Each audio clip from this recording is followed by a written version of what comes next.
នេះគឺជា The Best Computer All in One ដែលមានកម្លាំងខ្លាំងរូបរាងប្រណិតភាពតម្លៃពិសេសនៅក្នុងឆ្នាំ2025នោះគឺ Lenovo Idea Center AIO 27 IR A9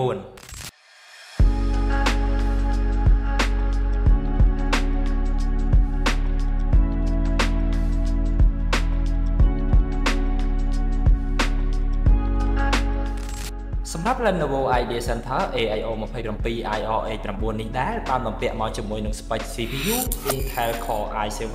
13620H ដែលមានចំនួន10 core ដែលមានល្បឿន Max Turbo Frequency រហូតដល់ 4.90 GHz សម្រាប់អង្គចងចាំរបស់វាវិញ Lenovo បានបំពាក់មកជាមួយនឹង RAM ដែលមានទំហំ 16 GB ជាប្រភេទ DDR5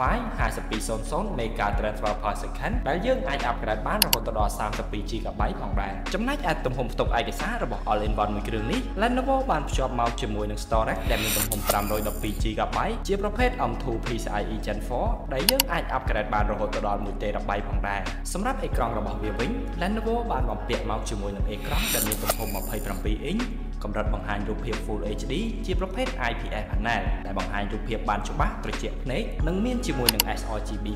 99% ដែលបង្ហាញពណ៌បានត្រឹមត្រូវងាយស្រួលក្នុងការ edit រូបភាពនិងការធ្វើ color correction ផ្សេងៗជាដើមបើនិយាយអំពី port របស់វាវិញ Lenovo បានភ្ជាប់មកជាមួយនឹង Run Power Connector 1 port USB-A 3.2 Gen 2 ចំនួន1 port USB-A 2.0 ចំនួន2 HDMI ចំនួន2មួយសម្រាប់ធ្វើការ input ហើយមួយទៀតសម្រាប់ធ្វើការ output និង port LAN RJ45 ចំនួន1នៅផ្នែកខាងក្រោយចំណែកឯផ្នែកខាងឆ្វេងវិញភ្ជាប់មកជាមួយនឹង USB Type C 3.2 Gen 2 ចំនួន1និង Run Audio Combo Jack ចំនួន1រីឯផ្នែកខាងស្ដាំមានជាមួយនឹង Power Button ចំនួន1និង Camera Shutter ដែលជាប៊ូតុងសម្រាប់បិទបើកកាមេរ៉ាចំនួន1ផងដែរសម្រាប់ Lenovo Idea Center AIO មួយគ្រឿងនេះគឺពិតជាស័ក្តិសមសម្រាប់បងៗដែលធ្វើការងារការិយាល័យប្រើប្រាស់នៅក្នុង Office សម្រាប់អាជីវកម្មស័ក្តិសមសម្រាប់សិស្សានុសិស្សដែលកំពុងតែត្រូវការជាមួយនឹង Computer សម្រាប់សិក្សារៀនសូត្រនៅគេហដ្ឋានធ្វើកិច្ចការស្រាវជ្រាវការសិក្សាអនឡាញធ្វើការកម្សាន្តទស្សនាភាពយន្តស្ដាប់តន្ត្រីឬ Video Conference ដែលវាមានភ្ជាប់ជាមួយនឹងកាមេរ៉ា Webcam ដែលមានទំហំ 5.0 Megapixel និងបាន built-in ជាមួយនឹង Microphone មកស្រាប់ផងដែរ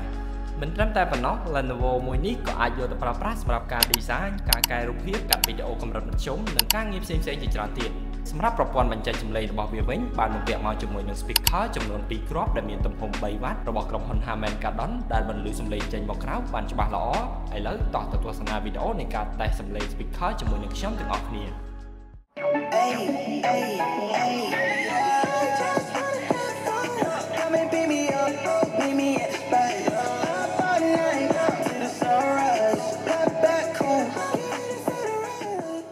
សម្រាប់ Lenovo មួយគ្រឿងនេះគឺមានការធានារយៈពេល3ឆ្នាំ Premium Care ពីក្រុមហ៊ុន Lenovo បើសិនជាអ្នកនរគ្នាកំពុងតែមានចំណាប់អារម្មណ៍ជាមួយនឹង Lenovo Idea Center AIO model មួយនេះនិងកំពុងតែស្វែងរក computer គ្រប់ប្រភេទដែលមានតម្លៃពិសេសគុណភាពខ្ពស់និងមានការធានាជូនត្រឹមត្រូវពីក្រុមហ៊ុនសូមកុំភ្លេចអញ្ជើញមកកាន់ Top Tech Computer ដែលមានទីតាំងស្ថិតនៅបណ្ដោយផ្លូវកម្ពុជាក្រោមចន្លោះ Stop DN និង Stop Nanjing ឬក៏អ្នកទាំងអស់គ្នាអាចទំនាក់ទំនងមកកាន់យើងខ្ញុំតាមរយៈលេខទូរស័ព្ទ Facebook Page និង Telegram ដែលមាននៅលើ description និងស្រាប់សូមអរគុណនិងសូមជម្រាបលា